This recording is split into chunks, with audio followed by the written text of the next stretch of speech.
ನಮಸ್ಕಾರ ಸ್ನೇಹಿತರೆ, ರನ್ನ ಟಿವಿಗೆ ನಿಮ್ಮೆಲ್ಲರಿಗೆ ಸ್ವಾಗತ. ಕನ್ನಡಕ್ಕೆ ಹೊರತುರಿಯ ಅದೇ ದೊಡ್ಡ ರಿಯಾಲಿಟಿ ಶೋ ಎನಿಸಿಕೊಂಡಿರುವ ಬಿಗ್ ಬಾಸ್ ಸೀಸನ್ 12 ಮುಕ್ತಾಯವಾಗುತ್ತಿದ್ದು, ಕಲರ್ಸ್ ಕನ್ನಡದಲ್ಲಿ ಕೆಲವೊಂದಿಷ್ಟು ಧಾರಾವಾಹಿಗಳು ತಮ್ಮ ಪ್ರಸಾರದ ವೇಳೆಯನ್ನು ಬದಲಿಸಿವೆ. ಇದರ ಬಗ್ಗೆ ಇಂದಿನ ವಿಡಿಯೋದಲ್ಲಿ ತೆಗೆದುಕೊಂಡು ಬರೋಣ. ನೀವು ಸಹಿತ ಕನ್ನಡದ ಧಾರಾವಾಹಿಗಳನ್ನು ಇಷ್ಟಪಡುವುದಾದರೆ ಈ ವಿಡಿಯೋಗೆ ತಪ್ಪದೇ ಒಂದು ಲೈಕ್ ಮಾಡಿ. Bigg Boss season 12 grand finale ಮುಕ್ತಾಯದ ನಂತರ ಸೋಮವಾರದಿಂದ ಕಲರ್ಸ್ ಕನ್ನಡ ವಾಹಿನಿಯಲ್ಲಿ ಪ್ರಸಾರವಾಗುತ್ತಿದ್ದ ಕೆಲವೊಂದಿಷ್ಟು ಧಾರಾವಾಹಿಗಳ ಪ್ರಸಾರದ ಸಮಯವನ್ನು ಬದಲಾವಣೆ ಮಾಡಲಾಗಿದೆ. ಶ್ರೀಗಂಧದ ಗುಡಿ ಧಾರಾವಾಹಿ 8ರಿಂದ 9ರವರೆಗೆ ಪ್ರಸಾರವಾಗಲಿದೆ.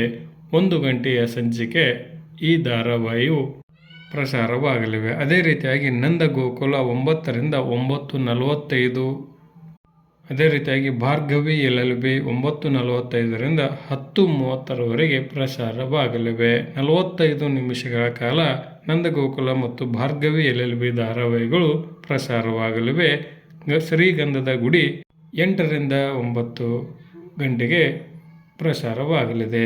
ಈ ಸಮಯ ಹೊಸ ಧಾರಾವಾಹಿಗಳು ಬರುವ ತನಕ ಕಲರ್ಸ್ ಕನ್ನಡ ವಾಹಿನಿಯಲ್ಲಿ ರಾಣಿ, ಗೌರಿ ಕಲ್ಯಾಣ, ಪವಿತ್ರ ಬಂಧನ ಎಂಬ ಹೊಸ ಧಾರಾವಾಹಿಗಳು ಸದ್ಯದಲ್ಲಿಯೇ ಮೂಡಿ ಬರಲಿವೆ.